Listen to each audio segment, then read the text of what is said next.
The small, isolated town of Birch Hollow hid a dark secret passed down from generation to generation. On the surface, it appeared like any other rural town in the meaty West, a close-knit community with its annual traditions, harvest excitement, and small-town charm. But beneath the charm, every Halloween night, a terrifying ritual took place.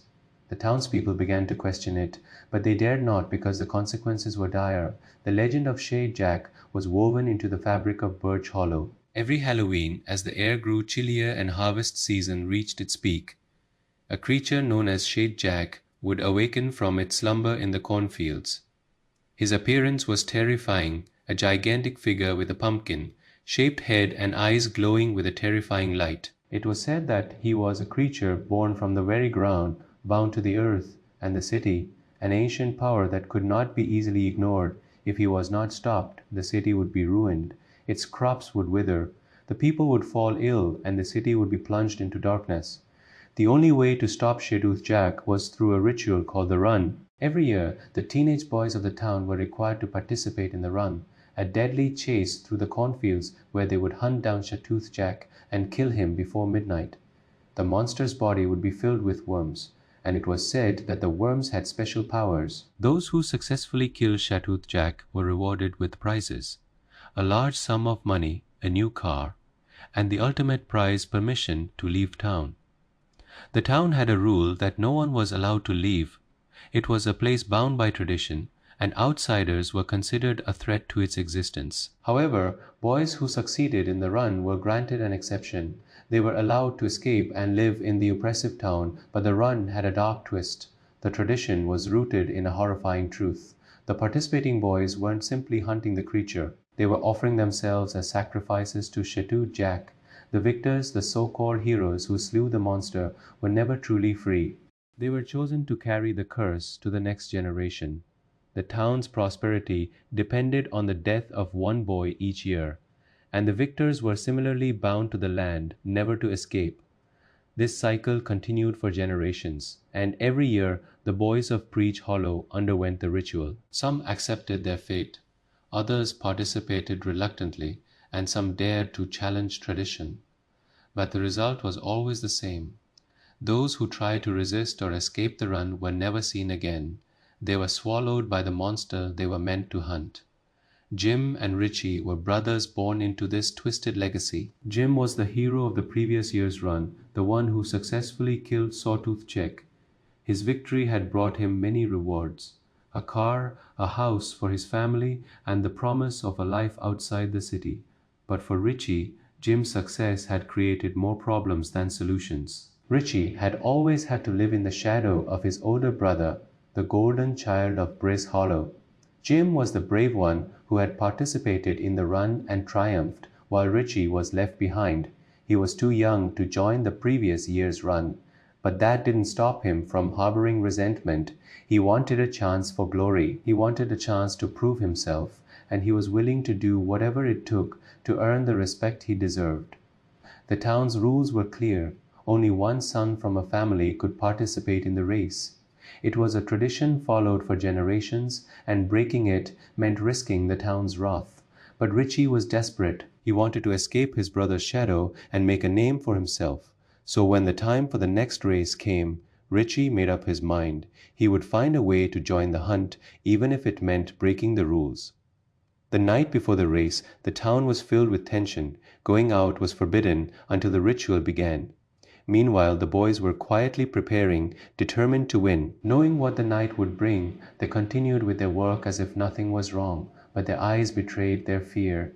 They knew that if the race failed, the city would suffer.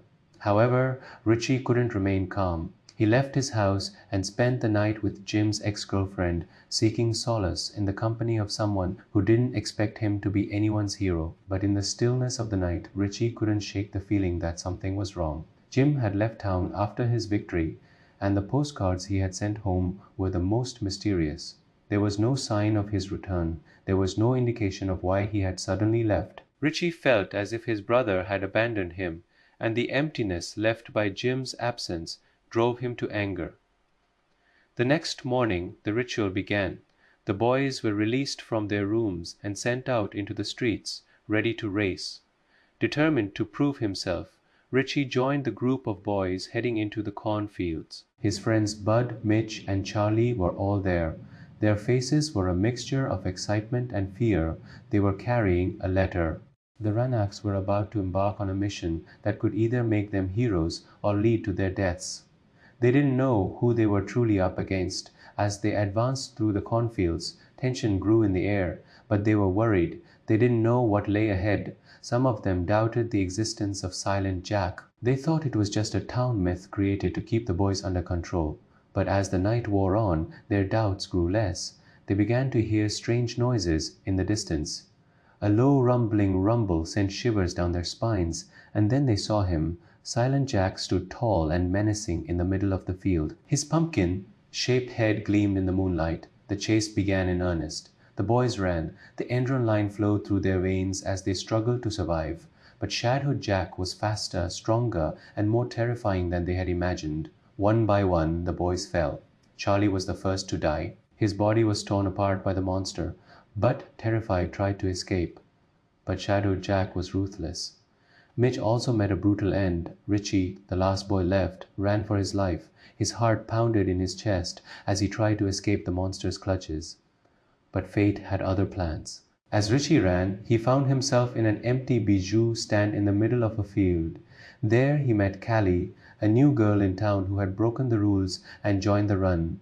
Together they formed an unexpected alliance, determined to survive and end the madness. As the night wore on, Richie discovered the horrifying truth behind the ritual. The run wasn't just a hunt, it was a sacrifice. It was a way for the town to keep Shortjai at bay. The winners of the run weren't heroes. They were pawns in a much bigger, more sinister game. Richie's brother Jim was part of that game, and now it was Richie's turn to face the monster that had haunted his family for generations. The town's secrets began to unravel, and as Richie delved deeper into the mystery, he realized his victory would come at a great cost. The run wasn't just about survival, it was about ensuring the town's continued existence. Those who won were strengthened to leave, but they never truly escaped. They were bound to the shack. Their fate wasn't determined by the blood that flowed in their veins. Richie's journey wasn't just about escaping the barrage halls. It was about breaking the cycle of sacrifice that had held the town in its grip for so long, but the odds were against him. The town's power was too strong. The ritual was deeply ingrained in the fabric of their society, and as night approached, Richie faced a terrible decision: to continue the cycle of violence and sacrifice, to defy the town and risk the wrath of Quiet Jack. In the end, Richie's victory came at a great cost. He killed Quiet Jack, but he quickly realized that his brother's death was unforgivable, part of the curse that had plagued the town for generations. Richie's future was sealed, and he became the new Sawtooth Jack. His body was consumed by the demon, and the cycle of sacrifice continued for another year. The town of Breach Hollow would continue. Pete's people were unaware of the true cost of their existence, and so the cycle repeated year after year as the boys of Breach Hollow were forced to play their part in the dark, twisted tradition woven into the fabric of their town. This horror never ended. It simply passed from one generation to the next.